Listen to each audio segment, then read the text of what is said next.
నమస్తే రమగారు. నమస్తే జయ. రమగారు, హోలీ పండుగ, ఈ పండుగ యొక్క విశిష్టత, పాటించాల్సిన విధి విధానాలు, అంటే హోలీ పండుగ అంటే సరదాగా జరుపుకునేదే, కానీ ఆధ్యాత్మిక అంశం కూడా ఒకటి కూడి ఉంటుంది కదా, ఆ విషయాలన్నీ మాకు చెప్పాలి మీరు ఇప్పుడు. హోలీ పండగ అంటే ఇది వరకు నార్త్ ఇండియాలో విపరీతంగా చేసుకుంటునేవాళ్ళు, మన దగ్గర కొంచెం తక్కువ చేసేవాళ్ళు. క్రమంగా మన దగ్గర కూడా పెరిగింది. అయితే సంస్కృత కావ్యాల్లో ఇది కాముని దహనం అని చేస్తారు, వసంతోత్సవం అంటారు. వసంతోత్సవాన్ని అంతఃపురాల్లో యువరాణులు కూడా, ఒకళ్ళు మన్మధుడు ఒకళ్ళు రతిదేవి వేషాలు వేసుకుని నాట్యాలు అవి చేసుకుంటూ ఉండి చాలా వసంతాన్ని విపరీతంగా వసంతం చల్లుకుని చాలా ఆనందించేవాళ్ళ పాతకాలంలో కావ్యాల్లో కనపడుతుంది. అయితే ఈ హోలీ ఏంటంటే హోళికా పూర్ణిమ అంటారు. పాల్గొన్న పౌర్ణమి కదా, పాల్గొన్న పౌర్ణమినే మనం హోళీగా చేసుకుంటాం, అంతే కదా. అవును. అయితే ఈ ప్రహ్లాదుడి మేనత్త అంటే హిరణ్యకశిపుడికి ఒక చెల్లెలు ఉందట, హోళిక ఆవిడ పేరు. ఈ ప్రహ్లాదుడు విపరీతంగా ఎప్పుడు హరినామస్మరణ చేసేవాడు కదా, అయితే అతను మంటల్లో పడేయమన్నారు హరినామస్మరణ మాన్పించడానికి. ఈ హోళిక ఆయన ఒళ్ళో కూర్చోబెట్టుకుని మంటల్లోకి ప్రవేశించింది. పిల్లవాడు చిన్నపిల్లాడు కదా, ఎత్తుకుని ప్రవేశించింది. విష్ణుమాయ వల్ల ప్రహ్లాదుడికి ఏం కాలేదు, హోళిక దగ్ధమైపోయింది.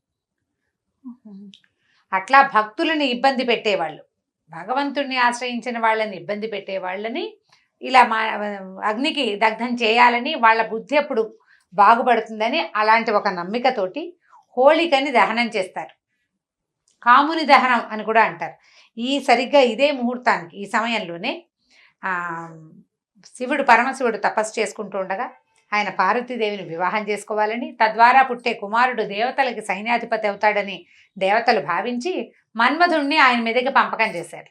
ఆయన తపస్సే చేసుకుంటున్నాడు.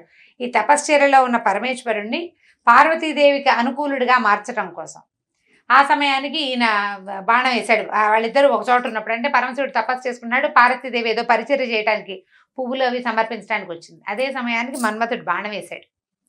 ఎవరో తనని ఇబ్బంది పెట్టారని, అంటే తనని చెల్లింపజేస్తున్నారని తెలుసుకున్న పరమేశ్వరుడు కళ్ళు తెచ్చేసరికి ఆయన కోపానికి కాముడు అంటే మన్మథుడు దగ్ధమైపోయాడు ఆయన కంటి మంటకి. రతీదేవి మాత్రం ఆయన్ని చూడగలదు, మిగిలిన ఎవరికి కనపడకుండా శరీరం దగ్ధమైపోయింది. అందుకు కాముని దహనం చేస్తారని, కోరికలను దగ్ధం చేయాలి. మన్మథుడు అంటే కామదేవుడు కదా ఆయన. అయితే అవి విషయవాంఛలు తగ్గించుకుని భగవద్వాంఛని పెంచుకోవటం కోసం కాముని దహనం చేస్తారని. ఆ తర్వాత ఆయన కనపడకుండానే మన మనసుల మీద ఆయన పనిచేస్తూనే ఉంటాడు. మన్మథుడు ఎప్పుడూ ఉంటాడు. ఆయనకి గుర్తుగా కూడా చేస్తారని ఒక పాఠం. ఇదో పాఠం అదో పాఠం, ఇన్ని పాఠాలు ఉన్నాయి.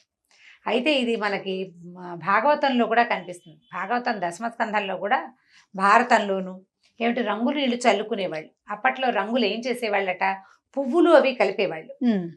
రంగురంగుల సహజమైన రంగురంగుల పువ్వులను నీళ్ళల్లో కలిపి పసుపు నీళ్లు, కుంకుమ నీళ్లు, తర్వాత ఏమో ఆకుపచ్చని రసాలు, అంటే ఆకుల రసాలు, కొన్ని పువ్వుల రసాలు, వాటిని వసంతం చల్లుకోవటం. వసంతం చల్లుకుని ఈ నీళ్లు చిమ్మేవాళ్ళు అనమాట. ఒక ఆయుర్వేదిక్ ఒక పత్రికలో నేను ఒకసారి చదివాను. ఇప్పుడు దీని తర్వాత వచ్చేది వసంత ఋతువు కదా, ఇప్పుడు మనం ఋతువులో ఉన్నామా, ఇక్కడ నుంచి వసంత ఋతువు వస్తుంది. చీడపీడలు చాలా వస్తాయి, చర్మ వ్యాధులు చాలా వస్తాయి. కాబట్టి ఇట్లా ఆయుర్వేద వనమూలికలు కలిసిన, పువ్వులు కలిసిన, ఆకులు కలిసిన నీళ్ళని గనక చిమ్మితే వాతావరణం బాగుపడుతుందని, చర్మాల మీద వ్యాధులు రాకుండా ఉంటాయని చెప్పబడిందట. అందుకని కూడా ఆడతారని ఒక పాఠభేదం. బోలెడన్ని కథలు చెప్తారు జయ. ఈ పిల్లల్ని బయటికి పోనివ్వకుండా ఏదో తేలిగ్గా కాస్త ఇంట్లో వెజిటబుల్ కలర్స్ మనకు దొరుకుతున్నాయి, ఏమన్నా న్యాచురల్ కలర్స్, సహజమైన రంగులతోటి హోలీ ఆడిస్తే పిల్లలకు ఒక సరదాగా, ఒక ఆట విడుపుగా ఉంటుంది. హోలీ రోజున ప్రత్యేకంగా పూజలు చేసేది అది మనకి ఏమీ తెలియదు, మన సంస్కృతిలో లేదు. ముందు రోజు చతుర్దశి నాడు కాముని దహనం చేస్తారు. మర్నాడు పొద్దున తీపిలు తింటాం, స్నేహాలు పెంచుకోవటానికి, స్నేహ సౌహార్ద సంబంధాల కోసం. ఆ తర్వాత ఈ రంగులు చల్లుకోవడంలో ఉత్తేజభరితంగా ఉంటుంది, ఉత్సాహంగా గడుస్తుంది కదా రోజు. మనకి సినిమా వాళ్ళు చూపించుకోవడానికి ఒక మంచి సందర్భంగా ఉంటుంది. కానీ ఇది వరకు కాలంలో ఏం చేస్తుంటే పల్లెటూళ్ళలో చేసేవాళ్ళు. కొన్ని చోట్ల అయితే ఈ పండగ రోజున భర్తల్ని కొట్టే ఆచారాలు కూడా ఉన్నాయి. భర్తను కొడతారు, భర్తలు కొట్టే ఆచారాలు ఉన్నాయి. అదేంటి రమ్మగారు? ఏమో మరి భర్తలు కొడతారట హోలీ రోజున. భర్తలేమో దెబ్బలు తగలకుండా ఏవో ఒకటి అడ్డం పెట్టుకుంటారు. అలాంటివి కూడా ఉన్నాయి. హోలీని ఒక్కొక్క ఊళ్ళో ఒక్కొక్క చోట ఒక్కో ప్రాంతంలో ఒక్కో రకంగా జరుపుకుంటారు. అన్ని చోట్ల రంగులు చల్లుకునేది, తీపి తినిపించుకునేది, అది ఇళ్లలో ఆడుకోకుండా జన సమూహంలో ఆడేది, నలుగురు కలుసుకునేది. తర్వాత మధ్య మధ్య కాలంలో ఏంటంటే ఈ భంగులు తాగటాలు అలాంటివి, ఇంకా ఏదో విపరీతపు చేష్టలు, వైపరీత్యాలకు కూడా దారి తీస్తూ ఉంటాయి. అట్లా విపరీతాలకు దారి తీసే పరిస్థితి ఇప్పుడు ఎలాగూ లేదు. అంత జోలికి పోకుండా చక్కగా ఇంట్లో రంగులంటే బచ్చలి పళ్ళు అవి నలిపితే రంగు వస్తుంది, బీట్రూట్ లో కలర్ వస్తుంది. అట్లా ఏదో సహజంగా వాడేవి ఒక 2-3 రంగులు తయారు చేసి పిల్లలకి ఆ సరదా తీర్పిచ్చేస్తే ఏదో ఆడేసుకున్నామన్న సరదా ఉంటుంది. ప్రధానమైనది ఏదో కొంతమందితో కలిసేందుకు అవకాశం ఉంటుంది. ఇప్పుడు ఇది కూడా ఆరోగ్యానికి సంబంధించిందిగానే కొంత మధ్యకాలంలో భావించేవాళ్ళు. ఇంచుమించు అన్ని స్టేట్స్లోనూ అన్ని రాష్ట్రాల్లోనూ ఈ పౌర్ణమిని జరుపుతారు. కొన్ని చోట్ల పాల్గొన పౌర్ణమి నాడు నృసింహ కళ్యాణం చేస్తారు, నరసింహస్వామి కళ్యాణం చేస్తారు. ఒక్కొక్క ఊరి దీన్ని బట్టి అన్నమాట. ఎక్కడెక్కడ ఎట్లా అవుతుందంటే ఏ ఊళ్ళల్లో ఏ రాష్ట్రాల్లో పద్ధతులు ఆ రాష్ట్రాల్లో పాటిస్తారు. తప్పకుండా దేవాలయ సందర్శనం చేయాలి పౌర్ణమి నాడు. అయితే ఈ పౌర్ణమి నాడు విశేషంగా చేసుకోవాల్సిన ఒక విధి ఉంది. మనం హోలీ ఆడతాం, ఆడిన వాళ్ళు ఆడుకుంటారు, హోలీ ఆడరు. ఈ పండగ రోజున అంటే ఈ పౌర్ణమి నాటి సాయంకాలం అప్పట్లోట ఈ హోలికని పూజించండి రాత్రిపూట, అప్పుడు ప్రజలకి అనారోగ్యాలు కలగవని నారద మహర్షి ఎవరో చెప్పారని రాత్రిపూటే చేసేవాళ్ళట. హోలికని వెలిగిస్తారు కదా, దహనం చేస్తారు, కామదహనం లాగా. చతుర్దశి నాడు చేసేది కాకుండా హోలీ పౌర్ణమి నాడు కూడా అలా మంటలు రేకెత్తిస్తారనమాట, మంటలు అంటిస్తారు. ఒక హోలీ లాంటి ఒక అమ్మాయి లాంటిది స్త్రీ వికృత రూపం కలిగిన ఒక స్త్రీ ప్రతిమ చేసి దాన్ని అంటిస్తారు. గుజరాత్లోను ఆ వైపు చాలా బాగా చేస్తారు. విపరీతంగా ఆటలాడతారు, మొత్తం ప్రజలంతా రోడ్ల మీదకి వస్తారు. అయితే మనం ఏం చేసుకోవచ్చు అంటే, ఒకవేళ మన ఇళ్లలో హోలీ లేదు, మనకు అలవాటు లేదు, మనం చెయ్యం, ఏదో టీవీలో చూస్తాం, ఏవో సినిమాలు వస్తాయి అవి కూడా చూసేస్తాం. పౌర్ణమి నాటి సాయంకాలం మీకు చాతొచ్చింది లలితా సహస్రం కానీ, లలిత అష్టోత్తరం కానీ, లేకపోతే లలితాష్టకం కానీ, చిన్నదైనా సరే అమ్మవారికి సంబంధించిన స్తోత్రాన్ని చదువుకోండి. విశేషమైన ఫలితాన్ని ఇస్తుంది అది.